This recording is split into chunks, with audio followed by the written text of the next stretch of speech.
so many people come up to me and said like, hey, I'm sorry I didn't believe in you, or I'm sorry I doubted the team or whatever. And I'm like, that's okay, because we didn't stop believing in ourselves. We didn't doubt this team. We didn't doubt each other. We believed that we could. And so the results are what they are. But like, what choice do you really have? You want to choose to believe you can or choose to believe you can't? We are fired up to be joined by Arizona's head coach, Brent Brennan, here on the AZ Wildcats podcast. Coach, it wasn't necessarily the ideal start in year one for you in your tenure, but year two has gone better than almost anybody from an outside perspective could have possibly seen coming. But you guys saw this and clocked this the entire time. We actually have a clip here from what your comments to us from Big 12 Media Day in Frisco, and I wanted to go ahead and roll that and then give you a chance to respond to what you said in the clip. We know what we're doing. You know what I mean? And the cool thing about it is I understand everyone's frustration. And like I've told you guys before, like, you think you're more pissed off about last season than me? I mean, come on. Like, stop with that nonsense. That's crazy. You know what I mean? So for me, like, what we're doing is we're just investing in the process with our team. I think because of that, I think we have a real authentic, genuine family environment. I think lots of programs say that. I think it's BS at most programs. At Arizona, it is real, and it is reflected in the retention of our players and the players we've been able to acquire and are continuing to acquire through the recruiting process of both the portal and high school players. And so that we feel great about that. I love the staff. I love where we're at, and I love the work our team's putting in. Now, Coach, I feel like a lot of people view that as coach speak, right? But you truly believe the words that you were saying. So can you just speak to kind of that belief? You know, I had a lot of faith in the players that we had returning and in the coaches that we had in place. I thought we had an incredible spring practice and offseason, the way the players attacked every part of our process. I thought gave us a chance to play the kind of football we want to play. And the hard part is that, you know, when you're in the offseason, and even in the game of football, there's so few games that you don't get a chance to prove it until those 12 shots, you know, in September to December. So, you know, that part of you have to, when you have a bad season or a hard season, you have to live with that for a year. And that part of it's tough. But I thought the way our players responded, I thought the way our coaches responded, we got great support from our administration. I thought that gave us a chance. And then really, you know, I think when you look at it, there's so many, you know, you said, you know, a lot of people didn't see it coming or didn't believe, like so many people come up to me and said like, hey, I'm sorry I didn't believe in you, or I'm sorry I doubted the team or whatever. And I'm like, that's okay, because we didn't stop believing in ourselves. We didn't doubt this team. We didn't doubt each other. We believed that we could. And so the results are what they are. But like, what choice do you really have? You want to choose to believe you can or choose to believe you can't. And so I think that, you know, the fact that we've had some success and we've had a lot of fun together doing it is because we believed we could.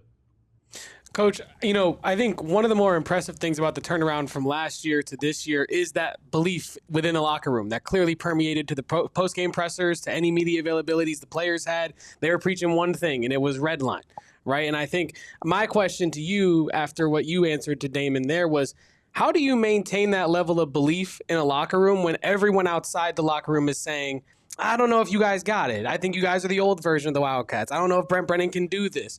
How do you have that year last year, come back into this locker room and galvanize guys week over week? Well, I think some of that outside noise can be galvanizing in its own right. You know what I mean? I think it can be a little bit of us against the world. And I think really, you know, for our players and our staff, we just had incredible alignment with this staff. And so really make, you know, from our new coordinators and into how they push that out to their sides of the ball or their phase of what we do. And then our strength staff and in all those pieces, everybody being in really clear alignment about how we were going to do it and what our belief structure was going to be, how we were going to make Redline a part of who we are. And I thought the two things had to happen, right? You have to have alignment and consistency in the messaging, but then you have to have players that are willing to buy in every single day and really adopt it and live it. And that's what these players did. And that's why I just have so much love for this football team. You know, whether we're talking about the high profile guys like Noah and Stukes and Dalton and Genesis and you know, that to the guys that are scout team players, you know, that part of it, if you're going to build a real team, it's got to be from top to bottom. It can't just be with your high profile guys. If you had to go ahead and pick a player for maybe your Redline accountability player of the year, Coach, maybe you give me one on both sides of the ball. You give me a few guys. You don't have to nail it down to just one. But is there anybody that stands out in particular that really carried on that Redline mantra and it trickled down to the rest of the roster? That's such a big question, and but I think the simplest would be I think Dalton Johnson was incredible all year, just with how hard he played, what a great leader he was, his playmaking ability, his talent showed up, but he was just a full speed guy. Tay Brown was another guy. Tay was a consistent, in practice, just incredibly high effort player. His red line was visible, and that's one of the things about Redline, in the effort component of Redline, you should be able to see it on tape. And if you don't see it on tape, then you're full of crap. Stop saying that you're Redline if it's not showing up when we turn on the videotape, whether it's game tape or practice film. Offensively, I think there's a lot of guys that would fall into that category. I think those receivers really showed up in a meaningful way. We got great play out of our running back position. It was a little bit of a three-headed monster, but those guys are high effort guys. And then when you look at the core and the tight end position, the progress Cam made or Sam Olsen, and then there's a couple of those O linemen that just battled. I mean, maybe Canada Canberra is like the great example of that. He's a guy that played offensive tackle his whole career and then showed up here and developed into a fantastic center who's going to have a chance to play in the National Football League. So there's a lot of guys that contributed to that. And the cool thing about Redline is it's contagious. Nobody wants to be the lazy ass guy on film. Like nobody wants to get that distinction. Everybody wants to be the badass that's running to the football and smacking people and making plays and showing up. And so once guys start to have a good, clear understanding of what that looks like, they want to be a part of it.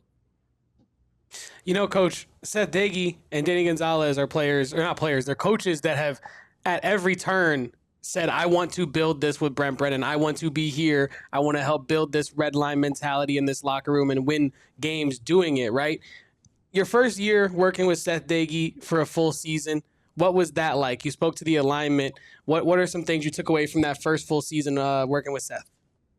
Well, I thought just Coach Dagey, along with his football acumen, I think he also brought a lot of great leadership to that side of the ball. And he did a great job of bringing in some new pieces and then, kind of bringing together the pieces that were here before. And I think you just saw incredible growth by, I thought our O-line was fantastic. Josh Oglesby just did a great job with them. But there were so many parts of that Dagey had to put those pieces together because they weren't all people that he had worked with before, right? But he just did an incredible job. His leadership, his consistency of his messaging. I think our alignment, with myself and Seth and Danny and Craig Niver, I think was critical for us moving the direction we wanted to move as a program. And I think when you have, great coaches and great alignment, you can do special things. And I want to talk about that other coordinator, and that is Danny Gonzalez, who was up for the Broyles Award until the, kind of last moment there. And I know that he was our pick for the Broyles Award winner here, Coach. We were voting for him when they, opened it up to a fan vote, but it wasn't to be. But can you just talk about for him? Yeah, no, absolutely. Can you just talk about what he meant to this team and just kind of, elevating him from that linebackers coach to that defensive coordinator role, what that did for the program?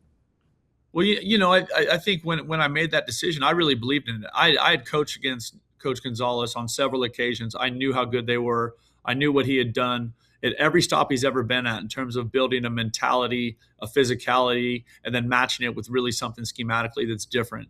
And our first year here together, he wasn't in that role, but he was such a great part of us trying to do the right things and trying to build it the right way. And so I had total confidence when I elevated him to be the defensive coordinator. And to his credit, he made the most of it. And I think that's something that's cool because we talk all the time with our players about making the most of the opportunities you get. And when Coach G got that opportunity, he kicked ass, and it was awesome. And it was a lot of fun to watch. And the players were all in on it. And just like the effort that they play with and the physicality that they play with, it's so fun to watch. And so I'm just really, really appreciative of both, Danny Gonzalez and Seth Dagey, just awesome teammates on this journey. And we're having a lot of fun. We also have to give credit where credit is due, Coach. And I know a lot of people, say when you're someone's therapist, who therapizes you, right? But if you're the head coach, who gives the head coach plaudits? I think it's, partially on the fans, partially on me and Damon to do just that. But I wanted to get a little introspective with you here, Coach. Do you think that this past year, because a lot of fans have seen this and they've made comments about it on social media, do you believe that you have grown as a head coach this past season, and not just in terms of the head coach of Arizona, but as a professional? Like, do you think you've gotten better at being head coach this season? I think every head coach should be getting better every season. Like, that's just like, if we're not getting better at our jobs, what the hell are we doing? You know what I mean? And when you go through, I think, normally I would say the growth is in the valleys, and last year was definitely a valley. You know what I mean? And so that part of it, I think, is one of those deals. And you know what? I mean, let's be honest, guys.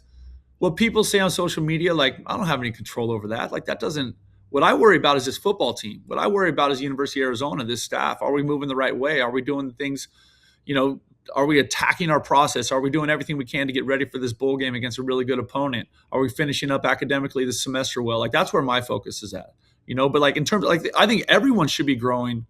So of course I had a lot of growth in the last, 2 years. It's a new job. It's a new place. It's a new program. It's new people. It's a new community. There's so new university. Like, there's so many things when you take over these jobs and when you walk into them that you don't know. And there was an incredible amount of transition here when we took over, and we had to navigate that storm. But I believe in how we did it, and I believe in our process, and I think the results are starting to show up. What's one thing, if you could let us in on your past year here, Coach? What's one thing you do think that you have grown at? What's one area of the coaching realm that you believe that you've taken a stride in this year? Well, I think it's a balance for me. I think one of the biggest things was just like we needed to really define clear expectations for how we were going to move forward as a team, and that started, to be honest with you, in December of 24. Like that, we made it very, very clear about how we were going to build the roster and who was going to be a part of it going forward. And we just made it simple. They got to be tough. They got to love football, and they have to want to be at the University of Arizona. And that's it. And we weren't going to wait around for guys to lurk in the portal for 6 months, and we weren't going to kiss everyone's ass and beg them to play for us. Like, you don't want to be here, that's fine. Don't waste our time. We're going to find guys that want to ride for the brand and kick ass on Saturdays in Tucson. And that's how we built it.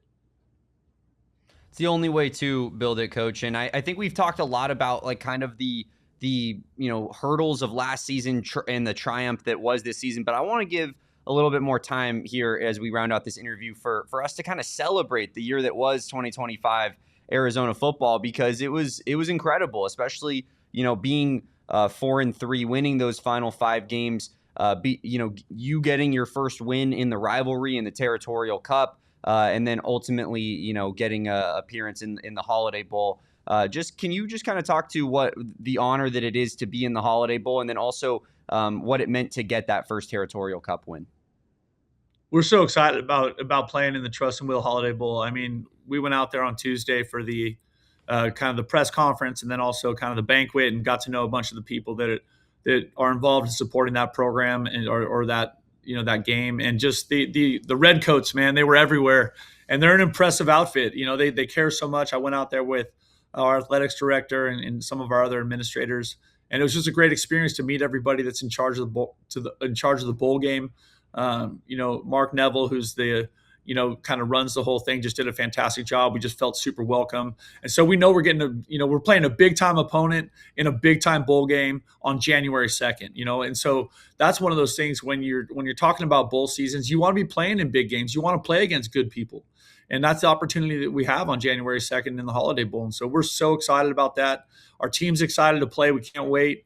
We've had a great practice so far. And obviously we got a lot of work left to do, but I love where we're at today. We got practice tonight.